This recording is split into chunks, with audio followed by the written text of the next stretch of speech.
Hello everyone, so today we are going to start chapter number 11 which is your dual nature of radiation and matter.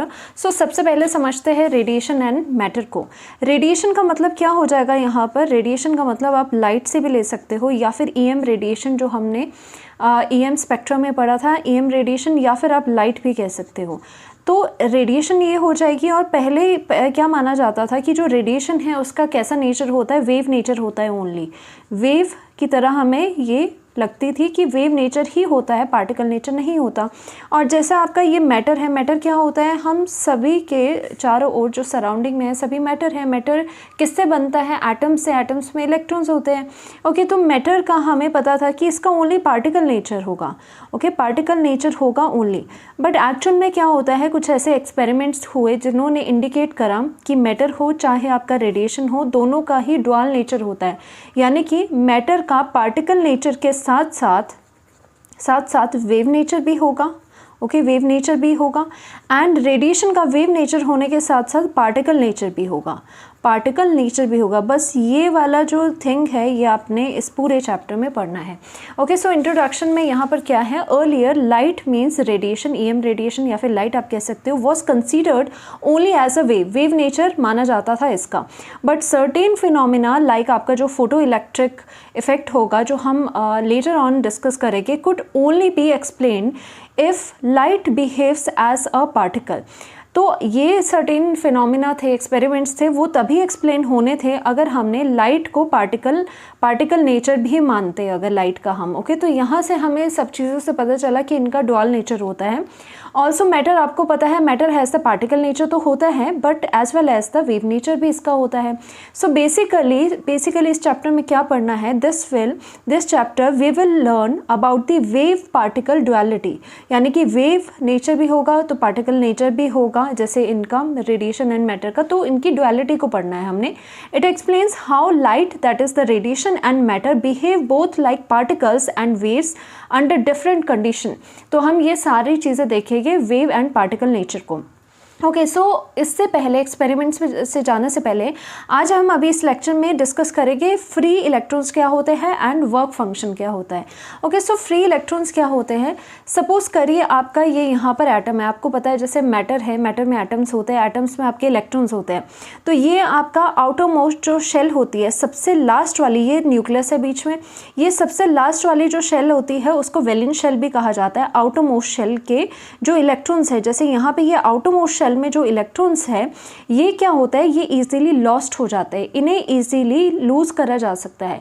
ऐसा क्यों? क्योंकि आपका ये nucleus होगा positive, nucleus पे जो चार्ज होता है वो पॉजिटिव, और ये इलेक्ट्रॉन है तो इनमें अट्रैक्शन होती है. बट क्या है कि ये न्यूक्लियस और ये सबसे बाहर वाली शेल के बीच में बहुत डिस्टेंस होने के बावजूद इसकी वजह से क्या हो जाता है, इस इलेक्ट्रॉन्स पे, इन बाहर वाले इलेक्ट्रॉन्स पे उतना अंदर से पुल नहीं रह पाता, अट्रैक्शन कम हो जाती है. तो अगर यहाँ की अट्रैक्शन यहाँ तक कम पहुँच रही है तो उसकी वजह से ये थोड़ी सी आप एनर्जी दोगे, यहाँ पर थोड़ी सी एनर्जी दोगे इनको, जितनी रिक्वायर्ड है इनको बाहर निकालने में, तो ये क्या हो जाएगा, यहाँ से ये बाहर को निकल जाएगी electrons, and they will produce the free electrons. तो ये ही आपके फ्री इलेक्ट्रॉन्स होते हैं.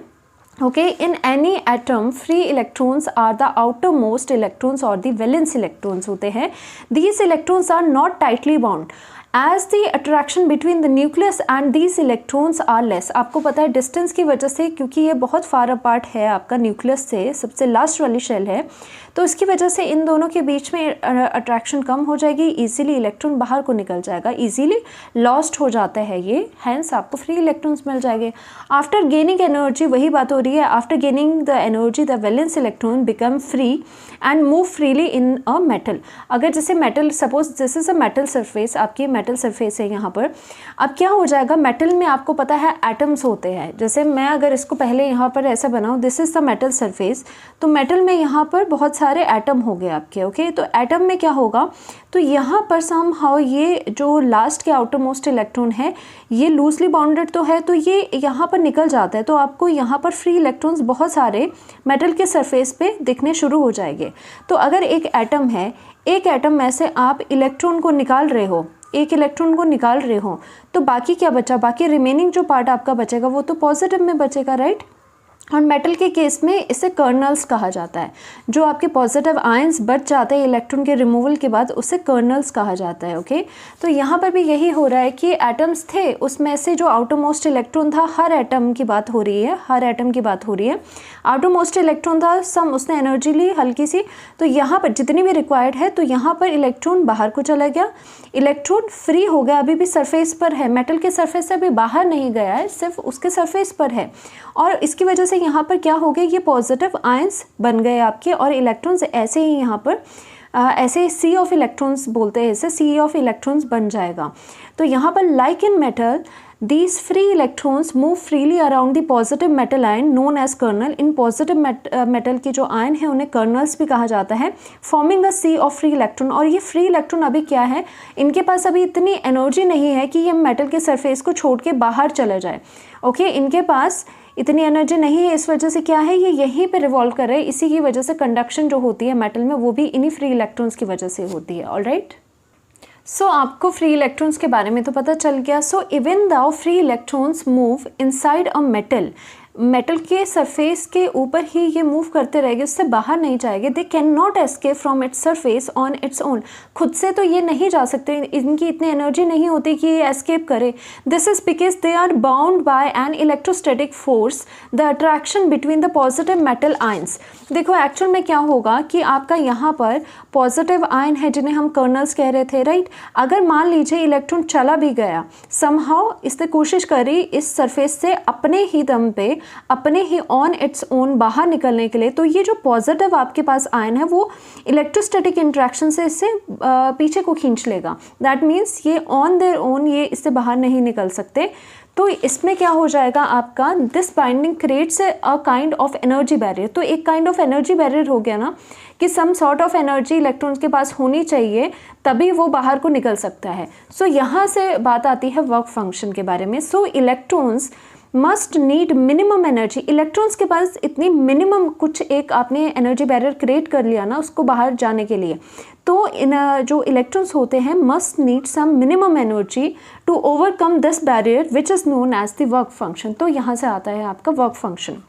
सो एक्चुअल में वर्क फंक्शन की डेफिनेशन क्या रहेगी, it is the minimum energy required by an electron to escape from the metal surface. Metal का सरफेस है, इलेक्ट्रॉन्स फ्री इलेक्ट्रॉन से रिवॉल्व कर रहे हैं इसी में, अगर इन्हें बाहर जाना है तो इन इलेक्ट्रॉन्स के पास एक मिनिमम एनर्जी होनी चाहिए। सभी अलग अलग मेटल्स की, जैसे प्लैटिनम होगा तो उसका वर्क फंक्शन अलग होता है, सोडियम होगा उसका वर्क फंक्शन अलग होता है, अलग अलग मेटल के अपने वर्क फंक्शन होते हैं, यानी कि अलग अलग मिनिमम एनर्जीज के बैरियर्स लगे होते हैं।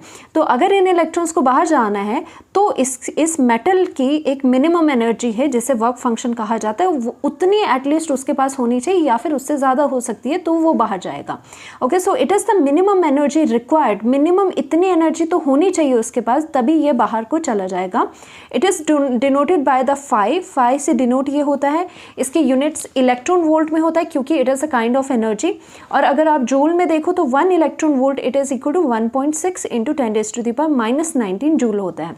Okay, it depends upon the nature of metal, की नेचर ऑफ मेटल आपके मेटल टू मेटल वेरी करता है। Different metals have different phi values, जैसे सोडियम की आपकी 2.75 इलेक्ट्रॉन वोल्ट होगी।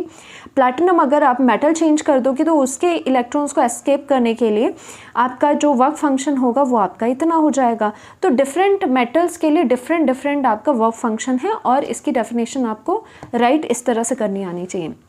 और जैसे कि metals like caesium and the potassium have low work functions, hence electron emits easily. देखो लो वर्क फंक्शन का मतलब क्या, work function it is a kind of minimum energy. अगर वो मिनिमम एनर्जी आपकी कम है सीजियम एंड पोटेशियम के लिए तो इसका मतलब तो ये है कि वो कम एनर्जी की वैल्यू को वो अटेन करके जल्दी से बाहर निकल जाएगा। अगर आपको ज़्यादा एनर्जी चाहिए उस इलेक्ट्रॉन्स को बाहर निकलने के लिए तो वो ज़्यादा टाइम लगाएगा, डिफ़िकल्टी होगी। तभी हाई वर्क फंक्शन अगर किसी मेटल का है, they need high frequency light to eject the electrons. So उसके लिए हाई आपको फ्रीक्वेंसी की लाइट देनी पड़ेगी, कुछ हाई एनर्जी सोर्स देना पड़ेगा सो दैट ये इलेक्ट्रॉन बाहर निकल जाए। ओके, इसीलिए मेटल टू मेटल आपके वर्क फंक्शंस भी वेरी करते हैं। Thank you so much.